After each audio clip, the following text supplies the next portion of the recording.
கர்த்தருடைய பரிசுத்த நாமத்துக்கு மகிமை உண்டாகட்டும். பிரியமானவர்களே, இந்த நாளிலும் கூட கர்த்தருடைய வசனங்களை தியானிக்கும்படியாக நாம் தேவனுடைய சமூகத்திலே கடந்து வந்திருக்கிறோம். ஆண்டுடைய வசனம் எவ்வளவு விலையேற பெற்றது என்பதை எத்தனையோ தேவனுடைய பிள்ளைகள் இதை விளங்கிக் கொள்ளாமல் இருக்கிறார்கள். ஆண்டுடைய வசனத்தை யார் கனம் பண்ணுகிறார்களோ அவர்களை தேவன் கனம் பண்ணுகிறார். இந்த நாளிலும் கூட ஒரு சிறிய ஜெபத்தை நாம் ஏறெடுத்து வேத வசனத்துக்குள்ளே நாம் கடந்து போவோம். எங்களை அதிகமாய் நேசிக்குதான நல்ல தகப்பனே, இந்த நல்ல வேலைக்காய் ஸ்தோத்திரம். நீ செய்த எல்லா நன்மைகளுக்காய் ஸ்தோத்திரம். நீ நல்லவர், வல்லவர், வாக்கு தத்தத்தில் உண்மையுள்ள தேவன் ஆண்டவரே. இந்த நாளிலும் கூட பேசுகிற இந்த வசனத்தின் மூலமாக அநேக தேவ பிள்ளைகள் தைரியப்படும்படியாக, அவர்களுடைய பயத்தின் ஆவியை நீக்கும்படியாக பலமுள்ள தேவன் பலமான காரியத்தை செய்யும். வசனத்தின் மூலமா எத்தனையோ தேவனுடைய பிள்ளைகள் ஆசீர்வதிக்கப்படும்படியாக ஜெபிக்கிறோம். எல்லாவற்றையும் இயேசு மூலம் கேட்கிறோம் நல்ல பிதாவே, ஆமென். கர்த்தருடைய பரிசுத்த நாமத்துக்கு ஸ்தோத்திரம். ஒரு வேத வசனத்தை நாம் வாசிப்போம். சகரியாவின் புஸ்தகம் 3ஆம் அதிகாரம் 3ஆம் வசனத்தை வாசிப்போம். சகரியாவின் புஸ்தகம் 3ஆம் அதிகாரம் 3ஆம் வசனத்தை. யோசுவாவெனில் அழுக்கு வஸ்திரம் தரித்தவனாய் தூதனுக்கு முன்பாக நின்று கொண்டிருந்தான்.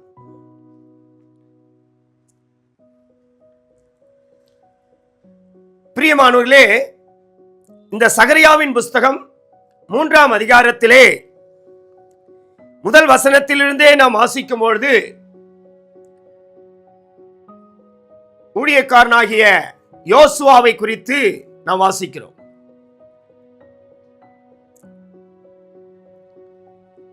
யோசுவா அழுக்கு வஸ்திரம் தரித்தவராய் தூதனுக்கு முன்பாக நின்று கொண்டிருந்தான் என்றுதான் வேதம் சொல்கிறது.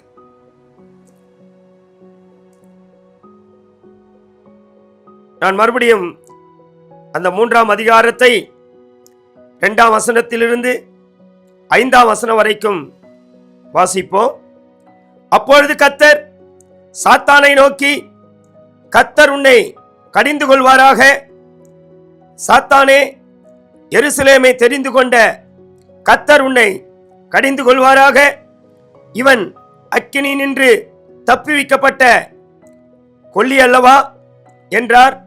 யோசுவாவெனில் அழுக்கு வஸ்திரம் தரித்தவனாய் தூதனுக்கு முன்பாக நின்றிருந்தான். அவர் தமக்கு முன்பாக நிற்கிறவர்களை நோக்கி, இவன் மேல் இருக்கிற அழுக்கு வஸ்திரங்களை களைந்து போடுங்கள் என்றார். பின்பு அவனை நோக்கி, பார், நான் உன் அக்கிரமத்தை உன்னிலிருந்து நீங்க செய்து உனக்கு சிறந்த வஸ்திரங்களை தரிப்பித்தேன் என்றார். அவன் சிரசின் மேல் சுத்தமான பாகையை வைப்பார்களாக என்றார். அப்பொழுது சுத்தமான பாகையை அவன் சிரசின் மேல் வைத்து அவனுக்கு வஸ்திரங்களை தரிப்பித்தார்கள். கர்த்தருடைய தூதன் அங்கே நின்றார். அல்லேலூயா. பிரியமானவர்களே, இந்த வசனத்திலே 3ஆம் அதிகாரத்திலே 3ஆம் வசனத்திலே யோசுவாவெனில் அழுக்கு வஸ்திரம் தரித்தவனாய் அவன் தூதனுக்கு முன்பாக தான் நின்று கொண்டிருந்தான். இன்றைக்கு ஊழியர்களுக்கு மாத்திரமல்ல இந்த வசனம், ஊழியக்காரர்களுக்கும் விசுவாசிகளுக்கும் எல்லாருக்கும் ஒரு பொதுவான உபதேசத்தை தேவன் அறிவிக்கிறார். பிரியமானவர்களே, நீங்கள் எப்படிப்பட்ட மனுஷனா இருந்தாலும் ஒருவேளை ரட்சிக்கப்பட்டவர்களாக இருக்கலாம், ரட்சிக்கப்படாதவர்களாக இருக்கலாம். தேவனுடைய பிள்ளைகளே, இன்றைக்கு 3ஆம் வசனத்திலே சொல்லப்பட்டபடி, சகரியா 3ஆம் அதிகாரம் 3ஆம் வசனத்திலே சொல்லப்பட்டபடி, நீங்கள் யாருக்கு முன்பாக நின்று கொண்டிருக்கிறீர்கள்? நாம் தேவனுக்கு முன்பாக நின்று கொண்டிருக்கிறோமா, இல்ல பிசாசுக்கு முன்பாக நின்று கொண்டிருக்கிறோமா? சகரியா 3ஆம் அதிகாரம் 3ஆம் வசனம் சொல்கிறது, யோசுவா அழுக்கு வஸ்திரம் தரித்தவராய் தூதனுக்கு முன்பாக நின்று கொண்டிருந்தார். தூதனுக்கு முன்பாக என்று சொல்வது அது ஒரு தேவனுடைய சமூகத்தை கூட வெளிப்படுத்துகிறது. தேவன் அனுப்பின தேவ தூதன், அந்த தூதனை தேவன் தான் அனுப்பினார், மனுஷன் அல்ல, பிசாசு அல்ல. அப்ப அந்த தேவ தூதன் என்பது தேவ சமூகத்தையும் தேவனையும் கூட நிழலாட்டமாய் நாம் சொல்லலாம். தேவனுடைய பிள்ளையே, நீ அழுக்கு வஸ்திரம் தரித்தவனாய், இந்த அழுக்கு வஸ்திரம் என்று சொல்வது நம்முடைய பாவ ஜீவியத்தை அது வெளிப்படுத்துகிறது, பாவ கரைகளை வெளிப்படுத்துகிறது, அக்கிரமத்தை வெளிப்படுத்துகிறது. அதனால்தான் கீழே உள்ள வசனத்திலே வாசிக்கிறோம், கர்த்தர் உன் அக்கிரமத்தை எல்லாம் நீக்கி, உன் அழுக்கு வஸ்திரத்தை எல்லாம் நீக்கி, அழுக்கான பாகையெல்லாம் நீக்கி. தேவனுடைய பிள்ளைகளே, யோசுவாவுக்கு ஒரு 3 ஆசீர்வாதங்களை அங்கே தேவன் தருகிறார். நாங்கள் சொல்கிறது என்னென்றால், ஒருவேளை நீ எப்படிப்பட்ட பாவியா இருந்தாலும், எப்படிப்பட்ட அக்கிரமக்காரனா இருந்தாலும், எப்படிப்பட்ட அநியாயக்காரனா இருந்தாலும், நீ யாருக்கு முன்பாக நிற்கிறாய் என்பதுதான் அர்த்தம். யோசுவாவோ தேவ தூதனுக்கு முன்பாக நின்று கொண்டிருந்தான். நீ சாத்தானுக்கு முன்பாகவோ, உலகத்துக்கு முன்பாகவோ, பிசாசுக்கு முன்பாகவோ நின்று கொண்டிருந்தால் உன் அக்கிரமத்தை கர்த்தர் மன்னிக்க மாட்டார். ஆகினால்தான் உதாரணமாக லூக்கா எழுதின சுவிசேஷத்திலே ஆயக்காரன் பாவி, ஆயக்காரன் ஒரு பெரிய பாவிதான். ஆனால் அந்த ஆயக்காரனாகிய பாவி வந்து தேவனுடைய சமூகத்திலே, தேவனுடைய ஆலயத்திலே, தேவனுக்கு முன்பாக அவன் அழுது புலம்பி ஜெபம் செய்த போது ஆண்டவர் அவனை மன்னித்தார்.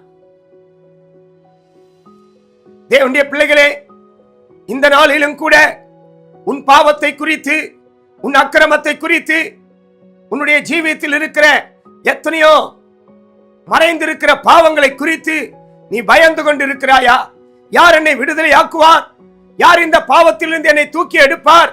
இந்த பயங்கரமான குழியிலிருந்தும் உளையான சேற்றில் இருந்தும் யார் என்னை தூக்கி எடுப்பார்கள் என்று நீ பயந்து கலங்கி நீ மரண பயத்தினாலே காணப்படுகிறாயா?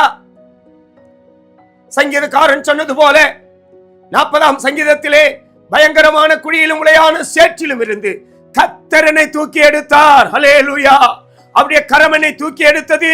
இங்க யோசுவாவை கூட அழுக்கான வஸ்திரங்கள், அழுக்கான பாகைகள் இதையெல்லாம் நீக்கி போட்டு ஒரு சிறந்த வஸ்திரங்களையும் சுத்தமான பாகைகளையும் அணிந்தது ஆண்டவருடைய கரம்.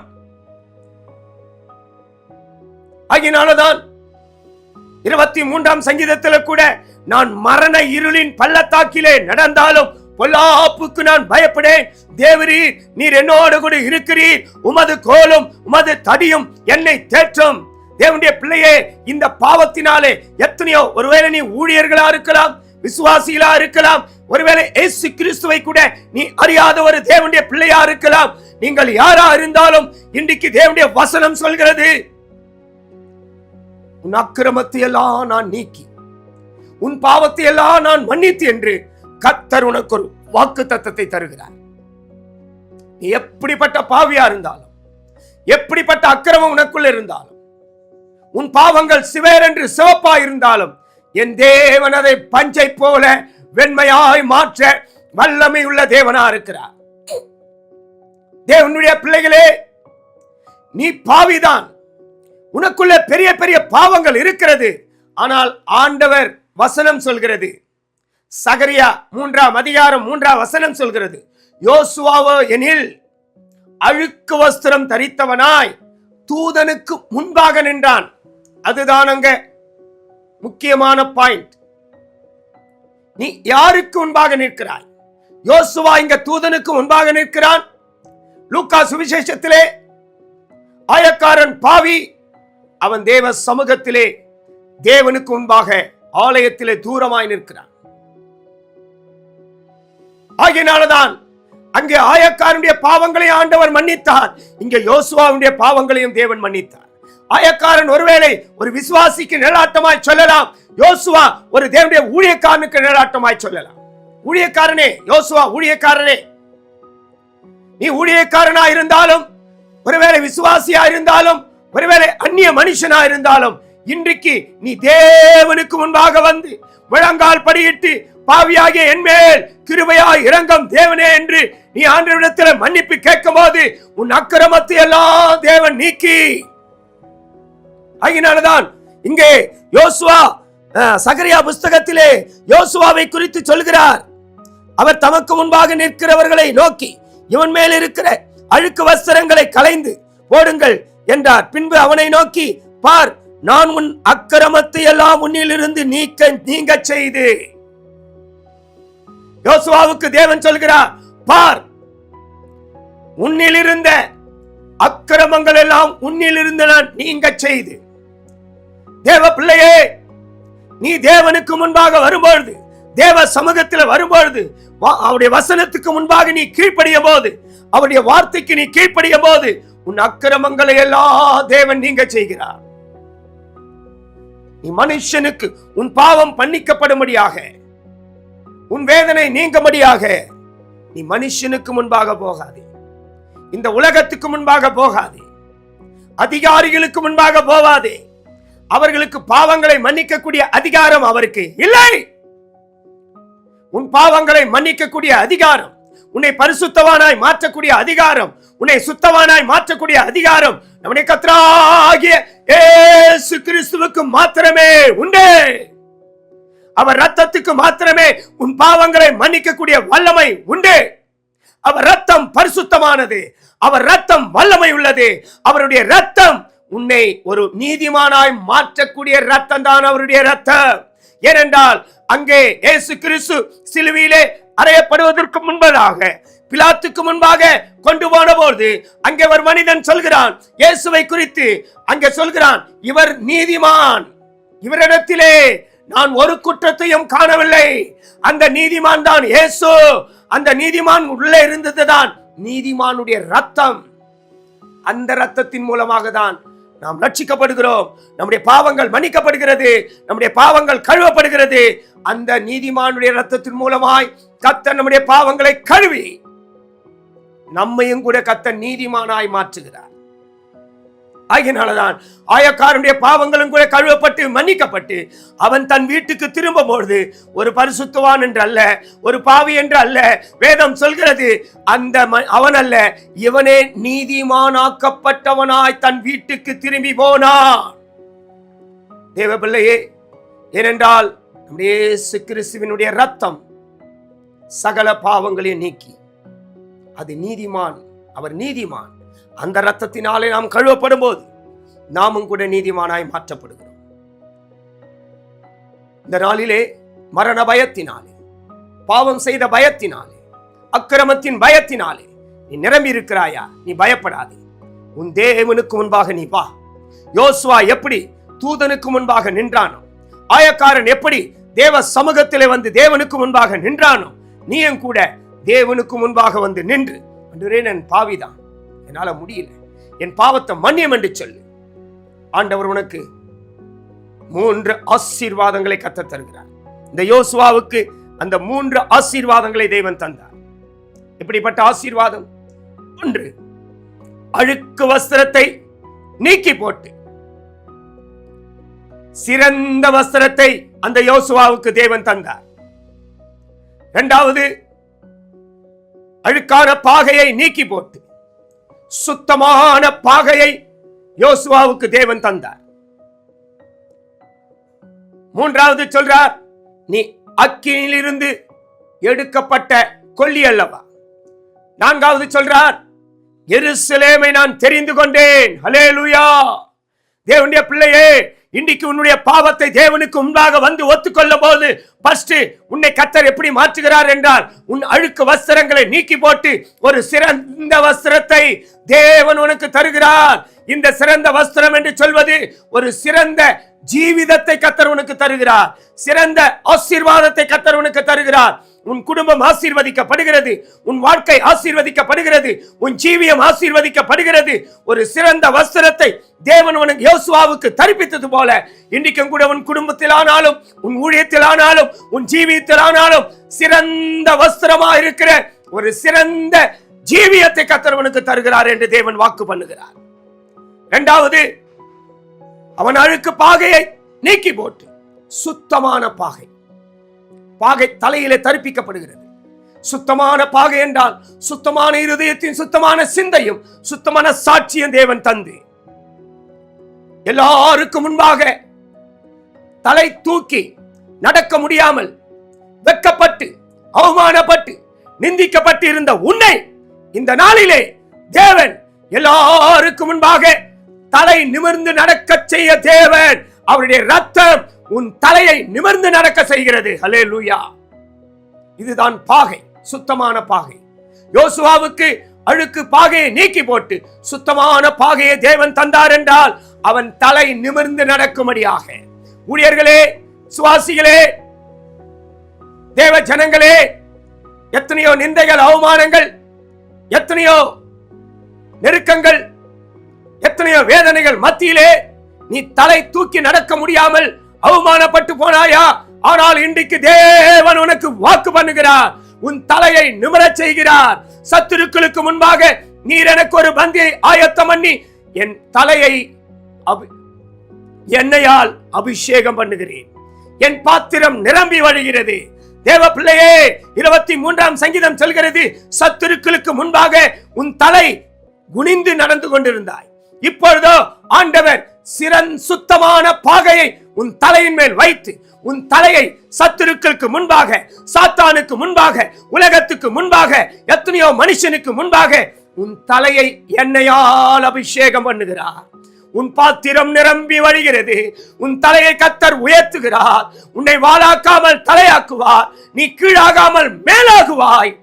தேவ பிள்ளையே, உன் தலை நிமிரச் செய்கிற தேவன் சிறந்த வஸ்திரத்தையும் சுத்தமான பாகையும். மூன்றாவது, அக்கினியில் இருந்து எடுக்கப்பட்ட கொல்லி. நீ ஒரு அக்கினி, ஒரு கொல்லி. யாரும் உனக்கு கிட்ட வர முடியாது. எந்த சாத்தான் வல்லமையும் உன் கிட்ட வர முடியாது. கர்த்தர் உன்னை ஒரு அக்கினியாய் மூன்றாவது மாற்றுகிறார். நான்காவது, எருசலேமை நான் தெரிந்து கொண்டேன். மனுஷன் உன்னை தெரிந்து கொள்ளவில்லை, இந்த உலகம் உன்னை தெரிந்து கொள்ளவில்லை, உன் தேவன் உன்னை தெரிந்து கொண்டிருக்கிறார். நீ தைரியமாய் எழுந்து நட. நம்ம எல்லாரும் நம்முடைய கண்களை நாம் மூடுவோமாக. தேவ பிள்ளையே, இந்த நாளிலும் கூட உன்னுடைய பாவங்கள் எவ்வளவுதான் சிவேர் என்று சிவப்பாயிருந்தால், யோசுவாவின் வஸ்திரம் அழுக்காயிருந்தது, யோசுவாவின் பாகை அழுக்காயிருந்தது. அக்கிரமத்தை நீக்கி என்று சொல்கிறார். அவனுடைய அக்கிரமங்கள் எல்லாம் நீக்கி அவனுக்கு சிறந்த வஸ்திரங்களையும் சுத்தமான பாகையும் தேவன் கொடுத்து, அது மட்டுமல்ல, அவனுக்கு தேவனுடைய பிள்ளைகளே, அவனுக்கு தேவன் அக்கினியிலிருந்து எடுக்கப்பட்ட கொல்லி என்கிற ஒரு வாக்கு தத்தத்தையும் கூட தேவன் தருகிறார். அது மட்டுமல்ல, நான்காவது, எருசலேமை நான் தெரிந்து கொண்டேன். அந்த யோசுவாவை தேவன் தெரிந்து கொண்டிருக்கிறார். அந்த யோசுவா தேவனுடைய கரத்தில் இருக்கிறார். தேவனுடைய கரத்திலே மறைக்கப்பட்டு இருக்கிறார். யாருமே அந்த யோசுவாவை தொட முடியாது. இப்படிப்பட்ட ஆசீர்வாதங்களுக்கு பாத்திரவான்களாய் தேவன் உன்னை மாற்றி உன் தலையை நிமிரச் செய்து நாம் தேவனுடைய சமூகத்திலே சத்துருக்களுக்கு முன்பாக உன்னுடைய அவமானங்கள், உன்னுடைய நிந்தைகள் எதுவாயிருந்தாலும் தேவன் உன் தலையை எண்ணெயால் அபிஷேகம் பண்ணி உன் பாத்திரம் நிரம்பி வழிகிறதே. தேவனுடைய பிள்ளையே, நம்முடைய கண்களை நாம் மூடுவோமாக. இந்த நாளிலும் கூட இந்த வசனத்தின் மூலமாக உன் ஜீவியத்தில் இருக்கிற எல்லா அக்கிரமங்கள், அநியாயங்கள், பாவங்களை தேவன் சுத்திகரித்து பரிசுத்தமாக்கி உன் தலையை எண்ணெயால் பாத்திரத்தில் உன் தலையை எண்ணெயால் அபிஷேகம் பண்ணி உன் தலை நிமிர்ந்து தேவனுக்கு நீ சாட்சியா ஜீவிக்க கர்த்தர் உனக்கு கிருபை செய்வார் என்று சொல்லி இயேசுவின் மூலம் கேட்கிறோம் நல்ல பிதாவே, ஆமென்.